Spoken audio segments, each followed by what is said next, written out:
Assalamu alaikum, dear students.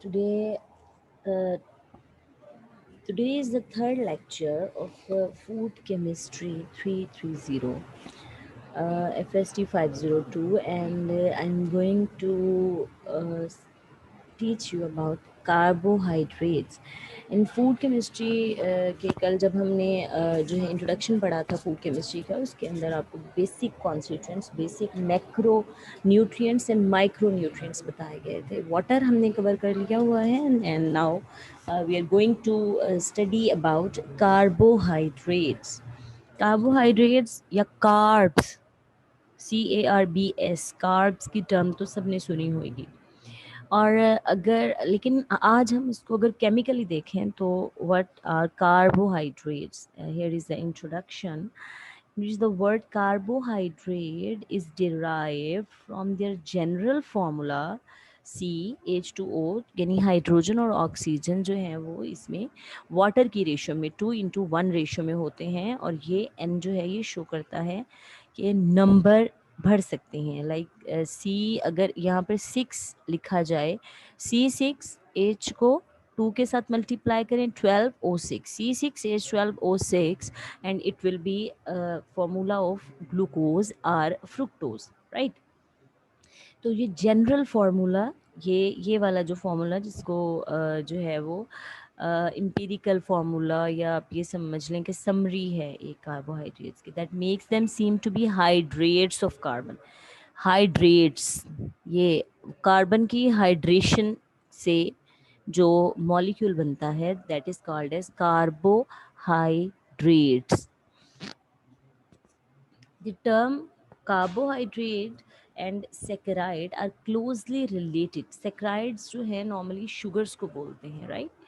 तो जो sugars हैं वो और कार्बोहाइड्रेट्स, नॉर्मली जब भी हम कार्बोहाइड्रेट की बात करते हैं तो हमारे जहन में फ़ौरन से पहले आ जाता है sugars. The most abundant carbohydrates are polysaccharides, जो नेचर में प्रेजेंट हैं, they are polysaccharides. Most important carbohydrates in the body is glucose, because glucose वो मॉलिक्यूल है जिसके ज़रिए जो है वो हम एनर्जी जो है वो एक्सट्रैक्ट करते हैं. आपकी बॉडी में जितने मर्जी कार्बोहाइड्रेट्स हों, लेकिन जब तक वो कार्बोहाइड्रेट्स कन्वर्ट नहीं होते इन द फॉर्म ऑफ ग्लूकोज, उस वक्त तक आपको एनर्जी नहीं मिल सकती. सेक्राइड के बारे में ये वर्ड जो है, ये table sugar in several languages में हम सेक्राइड्स जो हैं वो टेबल शुगर को बोलते हैं. सिकारा इन संस्कृत का लफ्ज़ है, सैकरॉन ग्रीक, और सैकरम इन लैटिन, और इन सब को जो है वो मिल के आप समझें कि ये सेक्राइड बनता है. ठीक है, सैकरिन भी बोलते हैं जिसे हमारे यहाँ पर, वो जो बहुत ही स्वीट एंड किस्म की एक केमिकल होता है जो कि जो उसको सैकरिन, वो भी सैकराइड से ही डिराइव्ड है, all that is not a carbohydrate. Next is importance क्या है कार्बोहाइड्रेट्स की. डिस्ट्रीब्यूटेड हैं वाइडली इन नेचर. जितने प्लांट्स हैं इस वक्त हमारे अर्थ के ऊपर मौजूद हैं वो मेनली मेजरली कार्बोहाइड्रेट से मिलके बने हैं. की इंटरमीडिएट्स ऑफ मेटाबॉलिज्म जो हैं वो हम जब कोई भी चीज़ डाइजेस्ट करते हैं वो अल्टीमेटली शुगर में कन्वर्ट होनी ही होती है.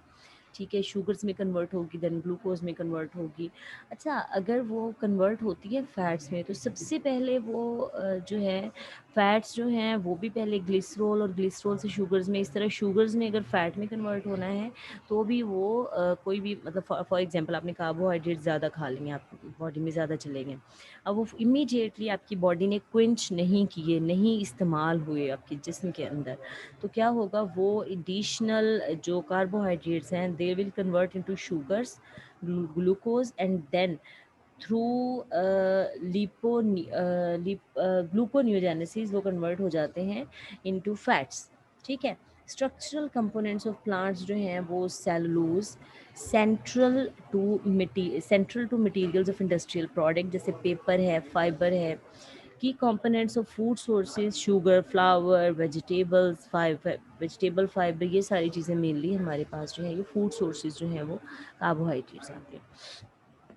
Now, chemically, how can we define the carbohydrates? Carbohydrates may be defined as polyhydroxyaldehyde. पॉलीहाइड्रोक्सीएल्डिहाइड और पॉलीहाइड्रोक्सी कीटोन, यानी हमारे पास जो केमिकली अगर देखा जाए, केमिस्ट्री अगर देखी जाए, तो कौन से क्योंकि ये हैं ऑर्गेनिक कंपाउंड्स।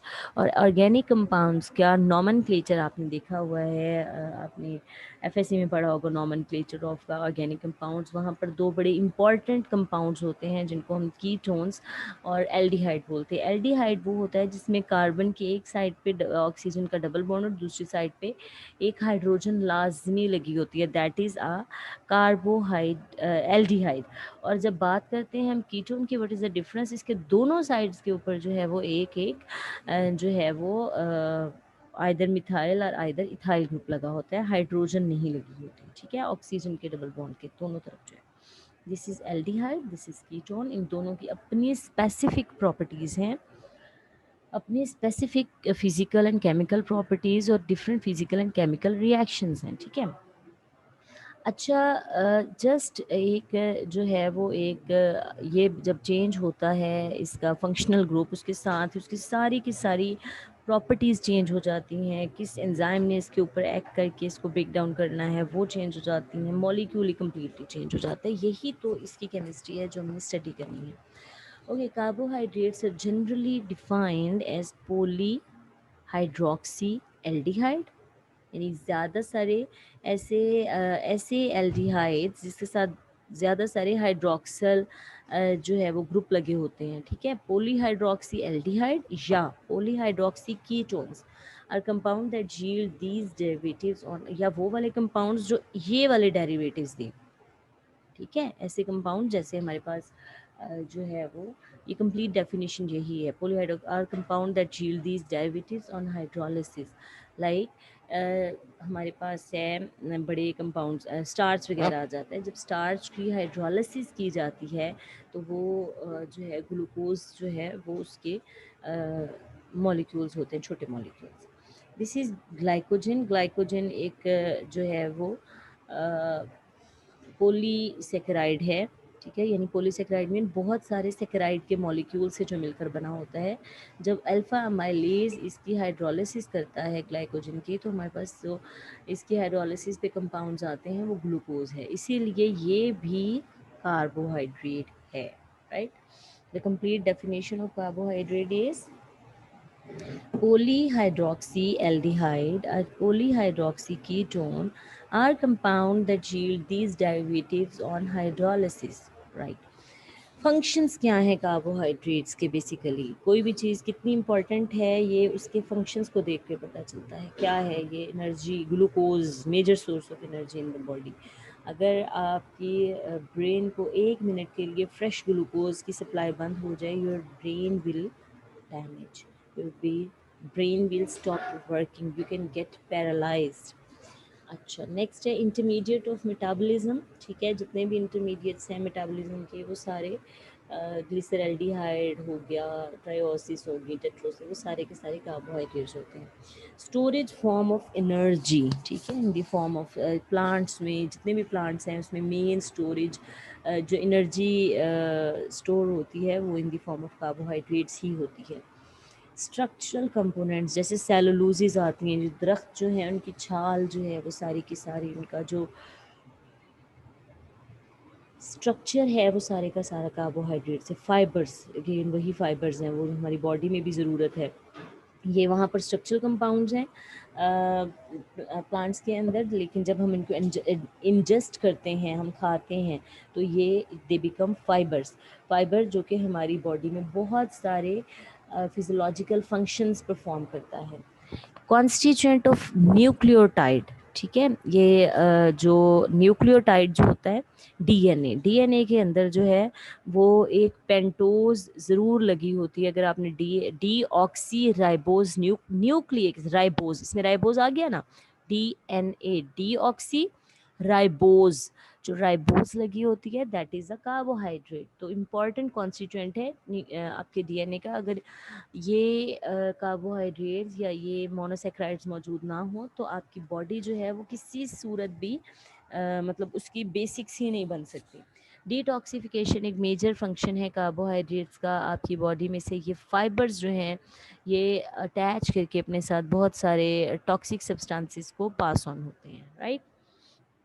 एडिशनल टर्म्स हैं, बड़ी ज़रूरी हैं। मैं आज आपको बहुत ही बेसिक्स पढ़ाऊँगी एंड आई वांट कि आप वो सब लर्न कर लें, आप वो सब याद कर लें, सो दैट कि जब आप आगे पढ़ें तो आपको अगले लेसन्स की समझ आए। आपके अगले लेसन्स की समझ आना जो है वो बहुत ज़्यादा डिपेंड करता है कि आप इस लेक्चर को कितना ज़्यादा अब्जॉर्ब करते हैं, राइट। एडिशन एल्डोजेज होती हैं ऐसे कार्बोहाइड्रेट जिसमें एल्डिहाइड ग्रुप हो, that will be called as aldose, जैसे कि डी ग्लूकोज जो है वो एल्डोज है। इसी तरह कार्बोहाइड्रेट जिसमें कीटोन ग्रुप होगा, that will be called as ketose, जैसे कि डी फ्रुक्टोज। ट्राइओज वो वाली कार्बोहाइड्रेट है जिसके अंदर सिर्फ 3 कार्बन एटम्स होंगे, जैसे कि ग्लिसरोल। इसी तरह ग्लिसरोल, ठीक है, glyceraldehyde, sorry not glycerol, glycerol is an alcohol. तो जो ग्लिसरल्डिहाइड है that is a triose.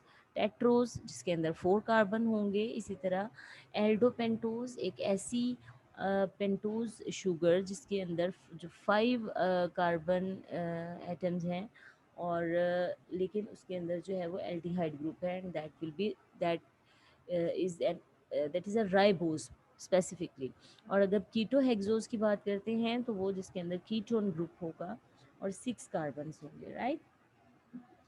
Classification and nomenclature अगर देखा जाए तो इनको नॉर्मली हम 3 ग्रुप्स में डिवाइड करते हैं: monosaccharides, oligosaccharides and polysaccharides. Monosaccharides are those carbohydrates that contain one molecule of one individual molecule of carbohydrate, जैसे ग्लूकोज है हमारे पास, फ्रुक्टोज है हमारे पास, गैलेक्टोज है। ये 3 मेन मोनोसेक्राइड्स हैं। दूसरा हमारे पास ओलिगोसेक्राइड्स 2 से लेके 10 तक जो है मॉलिक्यूल प्रेजेंट हों अगर किसी भी चेन के अंदर, those will be called as oligosaccharide, and more than 10 they will be polysaccharides. ये क्लासिफिकेशन और नॉमेनक्लेचर बहुत इंपॉर्टेंट है, प्लीज़ इसको लर्न करें। और लर्न करने के बाद जो है वो फंक्शनल मोनोसेक्राइड्स जो हैं वो, ये 2 उसकी फॉर्म्स हैं। फंक्शनल ग्रुप की बेस पर आप जो है वो उसको करते हैं कैटेगराइज, जिसमें एल्डोजेज हैं और कीटोजेज हैं, ऑलरेडी टोल्ड यू। दूसरा नंबर ऑफ कार्बन एटम्स, जिसमें ट्रायोजेज हैं, टेट्रोजेज हैं, पेंटोजेज हैं, हेक्सोजेज हैं, हेप्टोजेज हैं। ओलिगोसेक्राइड्स जो हैं वो अगेन 3 कैटेगरीज हैं उसकी। डाइसेक्राइड्स हैं, ठीक है, जिसको हम जो है वो माल्टोज, लैक्टोज एंड सुक्रोज, ये दो माल्टोज 2 ग्लूकोज एटम से मिलके बनी है, लैक्टोज जो है वो ग्लूकोज एंड गैलेक्टोज से, और सुक्रोज जो है वो ग्लूकोज एंड फ्रुक्टोज से मिलकर जो है वो बनी है। ये डाइसेक्राइड्स हैं। ट्राइसेक्राइड्स में रेफिनोज है, टेट्रासेक्राइड में स्टैकाइयोज है, इसके अलावा सो ऑन 10 तक जो है जाता है। पॉलीसेकेराइड्स हमारे पास 2 तरह के होते हैं, डिस्पाइट ऑफ देयर न्यूट्रिशनल, हम न्यूट्रिशनल की बात नहीं यहाँ कर रहे, हम सिर्फ स्ट्रक्चर की बात कर रहे हैं। न्यूट्रिशन की बेस पर भी पॉलीसेकेराइड्स को जो है वो डाइजेस्टिबल, ह्यूमन ह्यूमन न्यूट्रिशन के हवाले से digestible carbohydrates and non digestible carbohydrates में डिफाइन किया जाता है। बट यहाँ पर पॉलीसेकेराइड्स को हम on the basis of their structure, homopolysaccharides वो होंगे जिसके अंदर सिर्फ एक ही जो है वो मॉलिक्यूल जो है वो रिपीट होगा, जैसे स्टार्च के अंदर only glucose molecule is present, चाहे वो 1000 से 4000 मॉलिक्यूल्स हैं लेकिन वो ग्लूकोज के ही होंगे। डेक्स्ट्रिन, ग्लाइकोजन, सेलुलोज, इनोलिन, ये सारी की सारी एग्जांपल्स हैं होमोपोलीसेकेराइड्स की। सेलुलोज में जो है वो बीटा ग्लूकोज होता है, ग्लाइकोजन में डी ग्लूकोज होता है, डेक्स्ट्रिन में भी ग्लूकोज ही होगा बट उसकी कोई भी आइसो जो है वो, इनोलिन में जो है वो सिर्फ और सिर्फ जो है वो गैलेक्टोज या फ्रुक्टोज हो सकता है। अच्छा, हेट्रोपोलीसेकेराइड्स वो होते हैं जिसमें more than one either carbohydrate molecule ही हों या वो डिफरेंट हो सकते हैं, जैसे हेपारिन है, हाइलो हाइलोयूरानिक एसिड है, कॉन्ड्राइटन है, डरमेटन है, केराटिन है। ठीक है, ये बेसिक टर्मिनोलॉजीज जो है इनको अब्जॉर्ब कर लें आप लोग, देन हम जो है वो प्रोसीड करेंगे आगे। थोड़ा सा मोनोसेक्राइड्स की अगर बात कर लें, mono mean 1, saccharide mean sugar जिसके अंदर 1 शुगर है। मोनोसेक्राइड्स सब divided into different groups depending upon their functional aldoses ketoses, ठीक है, ये हमने पहले पढ़े हैं। ट्रायोसिस, टेट्रोसिस, पेंटोसिस, हेक्सोसिस और हेप्टोसिस जो है डिपेंड अपॉन। अगर हम बात करते हैं ट्रायोसिस की, तो उसकी एग्जांपल है ग्लिसरल्डिहाइड। और कीटोस अगर बात करेंगे है तो थ्री कार्बन एटम, लेकिन अगर वो एल्डोसिस हैं यानी एल्डिहाइड ग्रुप है तो ग्लिसरल्डिहाइड है।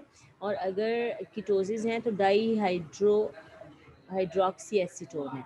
इसी तरह टेट्रोसिस में अगर एल्डिहाइड ग्रुप है, चार कार्बन मॉलिक्यूल हैं, लेकिन वो एल्डिहाइड ग्रुप है तो इथ्रूज और इथ्रोलूज।